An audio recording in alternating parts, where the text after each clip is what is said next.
Lari,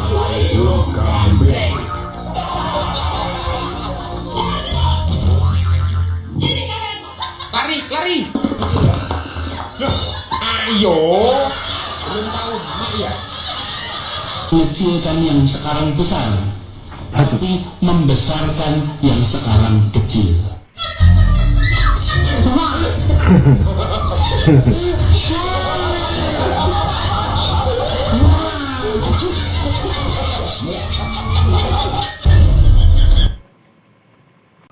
Halo guys, selamat datang kembali di channel Pasti Bisa. Apa kabarnya kalian?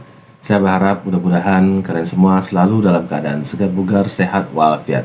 Guys, di video ini kita kembali akan membahas sesuatu yang sedang viral dan trending di berbagai media sosial. Kali ini kita punya dua topik pembahasan yang videonya akan sama-sama nanti kita saksikan. Yang pertama, kita akan membahas tentang si Yohanis. Faktanya si Yohanis ini ternyata sudah dieliminasi oleh Partai Buruh. Kenapa si Yohanis ini bisa sampai dieliminasi oleh Partai Buruh? Nah, simak sampai selesai ya guys, biar kalian semua bisa lebih memahami. Dan selanjutnya ada topik yang kedua, di mana yang kedua ini tidak kalah seru. Ada seorang ibu-ibu netizen cerdas yang dengan berani dan tegas membongkar kebusukan-kebusukan para kadrun. Si ibu cerdas ini menjelaskan beberapa isu permasalahan yang sering digoreng-goreng oleh pendukungnya si Yohanis dan Prabowo. Nah, untuk lebih jelasnya, mari kita simak saja videonya sama-sama sampai selesai ya guys, supaya tidak ketinggalan informasi-informasi yang bermanfaat sekaligus menghibur tentunya. Saya juga berharap kepada teman-teman yang menonton video ini untuk ikut menyebarkan ke berbagai media sosial masing-masing ya guys, supaya semakin banyak orang yang ikut memahami. Dukung terus channel ini ya guys, supaya bisa terus berkembang dan terus memberikan informasi-informasi yang bermanfaat sekaligus menghibur. Salam kenal buat yang baru menemukan channel ini, dan silakan klik subscribe karena subscribe itu gratis, dan semoga yang sudah subscribe diberikan rezeki yang limpah. Oke guys, tanpa berlama-lama lagi, mari kita simak saja videonya sama-sama.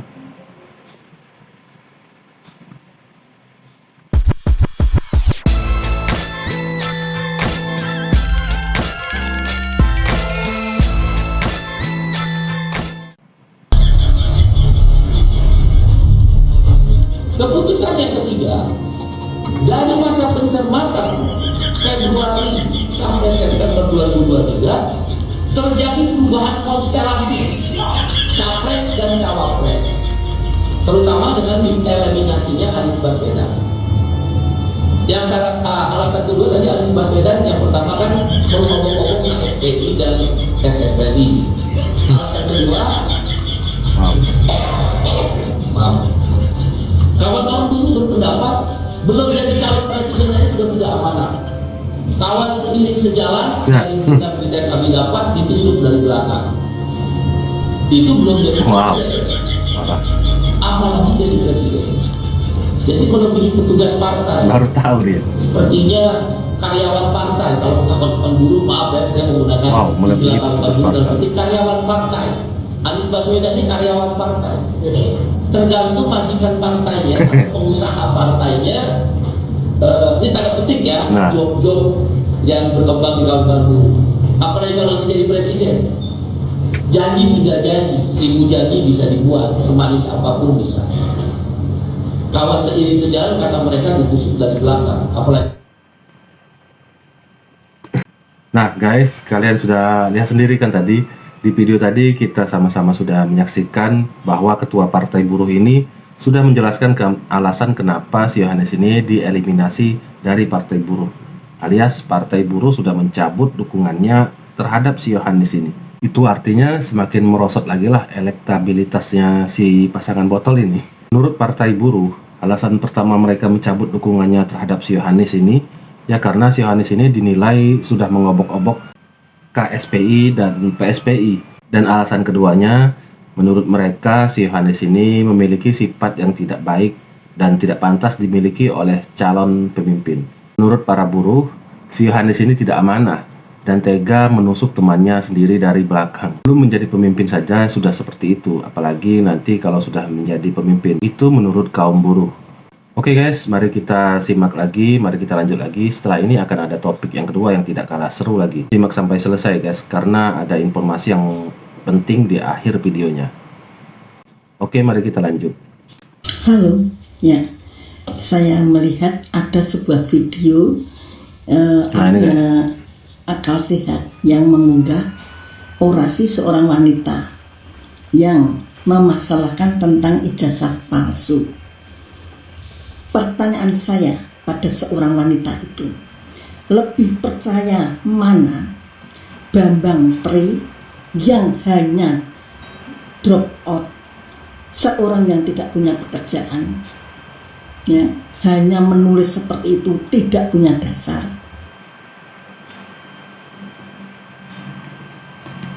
Simak sampai selesai guys, karena ada beberapa isu yang akan dibongkar, termasuk yang pertama ini isu ijazah palsu ini. UGM. Oke guys. Ya. Ini percaya mana?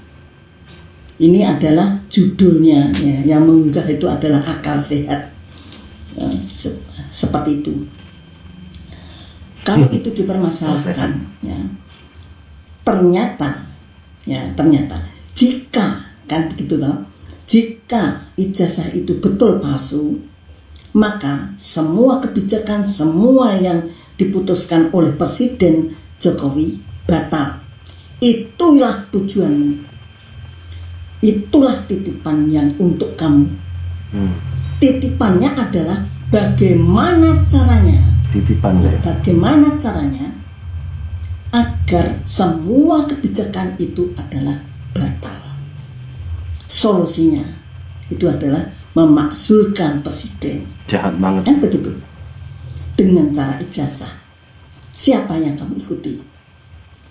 Ya, siapa yang kamu ikuti? Narasi seorang wanita seperti itu. Intinya adalah itu. Bukan perkara ijazahnya, tetapi bagaimana caranya agar semua kebijakan itu dibatalkan semua. Solusinya adalah memakzulkan presiden. Caranya bagaimana? Jalurnya bagaimana? Yaitu dengan ijazah. Kan itu. Sementara dengan ijazah tidak bisa. Sekarang dengan demo-demo berkali-kali, people power, itu tidak bisa. Jadi intinya hanya itu saja. People power pun gagal. Ya, pemerintah Indonesia ini lebih berat Cina apa? Loh, investasi apa tidak mengikuti bagaimana Indonesia membuka diri untuk investor seluruh dunia. Investornya itu ditawarkan. Benar. Tapi dari semua investor itu hanya satu negara yang mau, ya, memberikan ilmunya ketika investasi di Indonesia. Ini loh dipikir. Ya, kamu, ya, mengatakan bahwa rakyat yang miskin ini, ya, saat ini butuh pekerjaan. Kamu saat ini mendapat pekerjaan, yaitu ngomong, berorasi seperti itu. Ya, kamu dapat uang dari orang yang menyuruhnya. Satu, orang-orang yang begitu Jokowi terpilih, nah ini penting guys, dia marah dengan Jokowi. Koruptor, mafia, penyimpan uang, ya, itu marah dengan Jokowi. Bukan karena kebijakan yang pengadaan apa-apa itu, tidak. Satu, kemarahan utama itu adalah Jokowi membuat uang baru dengan wajah yang baru, wajah-wajah yang baru. Artinya apa? Artinya dapat diperhitungkan bahwa uang-uang dengan wajah baru, yaitu yang beredar sekarang ini, adalah uang di saat Jokowi. Sedangkan uang-uang lama itu adalah uang-uang yang disimpan mereka yang sedang melakukan korupsi. Ya, tidak semua uang dapat disimpan di bank. Benar, masuk akal. Ya, tidak semua uang itu dapat yang diperoleh itu kan masuk dalam simpanan di bank.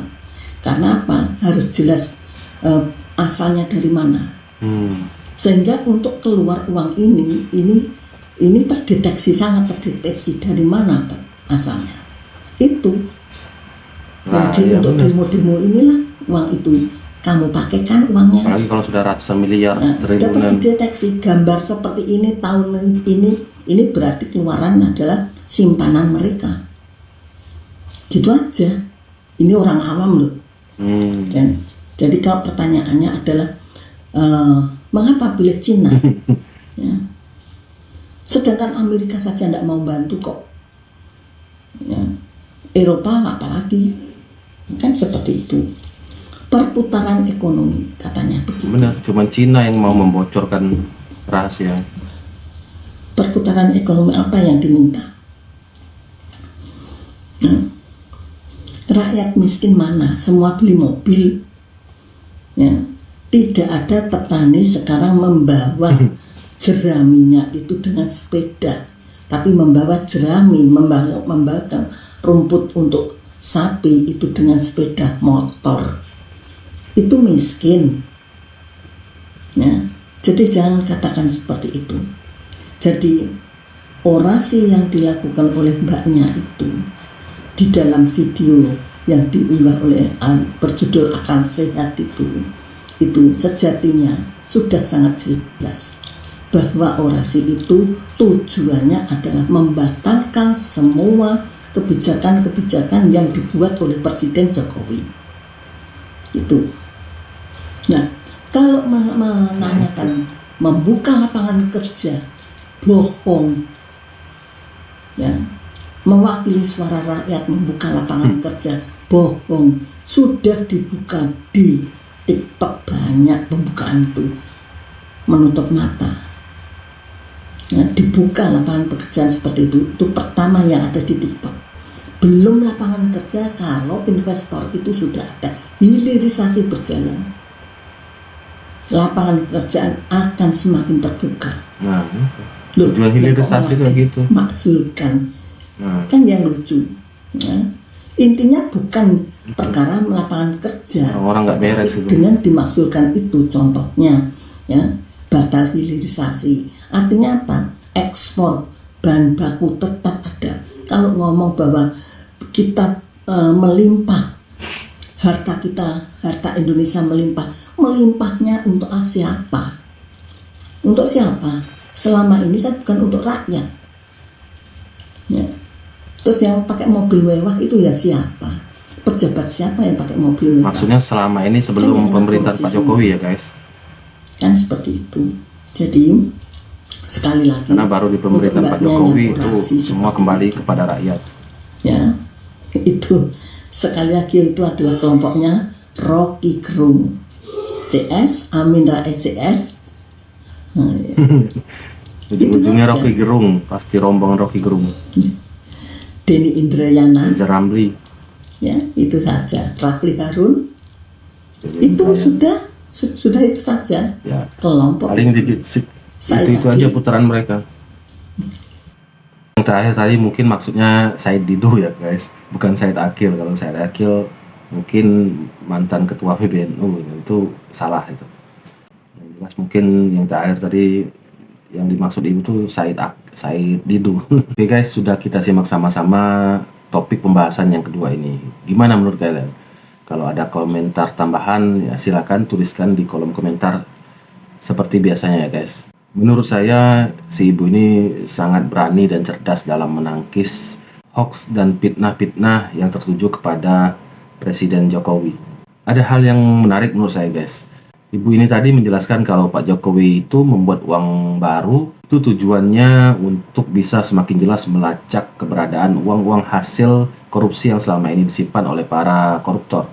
Wah, masuk akal juga tuh. Karena dengan adanya uang baru yang dikeluarkan Pak Jokowi itu, otomatis para koruptor itu menjadi kebingungan. Karena mau tidak mau, uang yang selama ini mereka simpan yang tidak di bank itu, otomatis harus mereka keluarkan dan diputar sehingga bisa ditukar menjadi uang baru keluaran Pak Jokowi. Nah, kalau sudah begitu, kan baru kelihatan dan semakin mudah melacak keberadaan uang-uang hasil korupsi itu. Wah, pantas saja. Selama Pak Jokowi menjabat menjadi presiden, banyak sekali kasus-kasus korupsi yang ketahuan. Dan banyak sekali para koruptor yang ketangkep. Di sini saya semakin salut dan takjub atas keberanian Pak Jokowi dan kecerdasannya dalam menjalankan tugasnya sebagai presiden. Oke guys, itulah tadi beberapa kompilasi video yang sudah kita saksikan sama-sama. Gimana menurut kalian guys? Kalau ada komentar yang berbeda seperti biasanya silahkan tulis di kolom komentar. Mudah-mudahan video kali ini bisa menjadi sarana informasi yang bermanfaat sekaligus menghibur untuk kalian semua. Saya ucapkan juga baik-baik terima kasih buat kalian yang sudah mendukung channel ini dengan cara klik subscribe. Dan buat yang baru melihat channel ini, silakan klik subscribe sekarang juga karena subscribe itu gratis dan semoga yang sudah klik subscribe diberikan rezeki yang melimpah. Amin amin. Oke guys, sampai di sini dulu perjumpaan kita kali ini. Sampai ketemu lagi di video-video selanjutnya. Salam NKRI.